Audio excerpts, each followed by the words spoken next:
इंदौर में बढ़ी महिलाओं पर अत्याचार की घटनाएं। महिलाओं में बढ़ी आत्मसुरक्षा में दिलचस्पी। बड़ी संख्या में छात्राएं भी ले रही हैं ट्रेनिंग। अब ईंट का जवाब पत्थर से देंगी महिलाएं।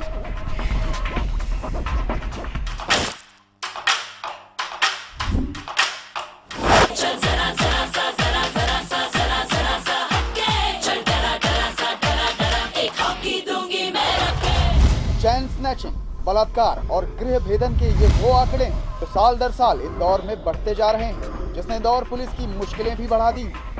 हाल ही में विधानसभा में महिलाओं पर हुए अत्याचार संबंधी एक रिपोर्ट पेश की गई, जिसकी फहरिस्त में इंदौर पहले पायदान पर था।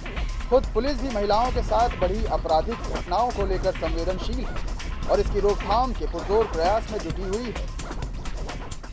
जहाँ तक बलात्संग की बात है, ये मैं बताना चाहूँगा कि जो बढ़ोतरी है ये इसका एक प्रमुख कारण यह भी है कि गुम इंसान दस्तयाबी का एक विशेष अभियान चलाया गया, जिसमें कई नाबालिग बच्ची जो गुम थी उन्हें हम लोगों ने दस्तयाब किया है।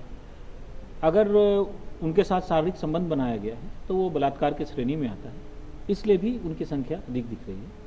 लेकिन ये एक चिंता का विषय है और हम सभी इस पे बेहतर प्रिवेंशन मेजर्स कैसे लिया जा सकता है, इस पे विचार करते रहते हैं। जो जेल से छूटने वाले बदमाश हैं, जो चैन सिस्टम पुराने रहे, उनके पीछे भी हम लोग अभियान अब चलाएंगे कि वो कोई भी चैन सिस्टम जो है जो मिसिंग न रहे। अब इंदौर एक नई इबारत लिखने को तैयार है। आत्मसुरक्षा के गुण सीखती छात्राओं की ये तस्वीरें गवाही दे रही हैं इस बात की कि अब इंदौर की युवतियां और महिलाएं ईंट का जवाब पत्थर से देने को तैयार हैं।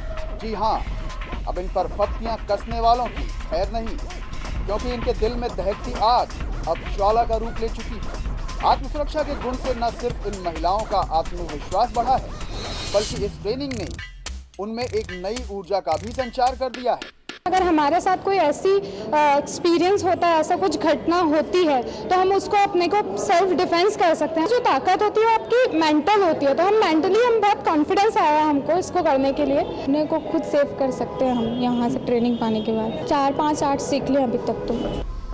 दरअसल इंदौर की कुछ सामाजिक संस्थाओं ने महिलाओं के सशक्तिकरण को लेकर निस्वार्थ भाव से यह कदम उठाए हैं। इनमें से एक संस्था ज्वाला भी है, जिसे संचालित करने वाली समाज सेवी महिला का मानना है कि महिलाओं ने कैंडल जलाकर तो बहुत विरोध व्यक्त कर लिया, लेकिन अब प्रतिकार की बारी है और अब प्रशिक्षण लेती ये महिलाएं अत्याचारियों से लोहा लेने को तैयार है। अब मोमबत्ती का समय अब खत्म हो गया, अब कुछ आगे सॉलिड कुछ करना पड़ेगा। सिर्फ मोमबत्ती जलाने से हम सिर्फ ध्यान आकर्षित कर सकते हैं, विरोध प्रकट कर सकते हैं, शांत रह सकते हैं, लेकिन अब शांत रहने का समय भी नहीं है। अब कुछ करना पड़ेगा जो धरातल से जुड़ा हुआ हो। गौरतलब है कि यहाँ से प्रशिक्षण पाने वाली हर महिला से एक प्रतिज्ञा ली जा रही है कि वह अपने से जुड़ी 50 अन्य महिलाओं को भी आत्मसुरक्षा के गुण सिखाएगी।